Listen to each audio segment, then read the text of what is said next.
देखा खाना बनावत बनावत ना, जब जीव उबिया जात है ना तो कितना वो अच्छा सोचा वो अच्छा नहीं बनते, वो खराब ही बनत है। अब इतना गुस्सा लगत है ना कि रोज रोज खाना बनावत बनावत ऐसा लगत जैसे हाथे का स्वाद ही चला गया बाटे, पता नहीं काहे के।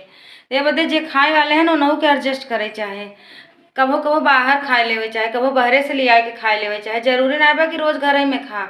और जब एक मनई हर समय वही एक ही काम करता तो अच्छा जरूरी ना बा कि वो अच्छा ही करे, कभो खराबो हो जाए। और कंटाला जब आ जाता ना तभी होता कि अब एक दिन न करी कुछ भी न करी, लेकिन करा न करा करे के पड़े, के करे, क्यों करहु वाला तो नहीं बा एक मनई के अलावा।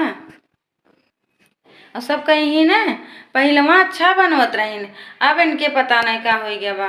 पहलवा मन से बनवत रहीन, अब मन से ना, अरे मनऊ तो थक जात है करत करत एक काम, तो कितना मनई करे।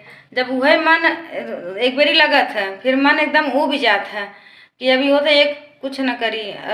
मन भी भाई मनऊ के थोड़ा आराम चाहे, थोड़ा और माहौल चाहे अलग, कतो घूमे टहरे भी न चाहे, कतो बाहर का खाना चाहे ना आए तो बस वह एक ही चीज़ रोज वहीं घरे बनवा। तब जब वो बिया जाते जिनो तभी होता जा जौन खा खा नहीं मत खा, जौन कही भाई मुहे कहत है। हाँ।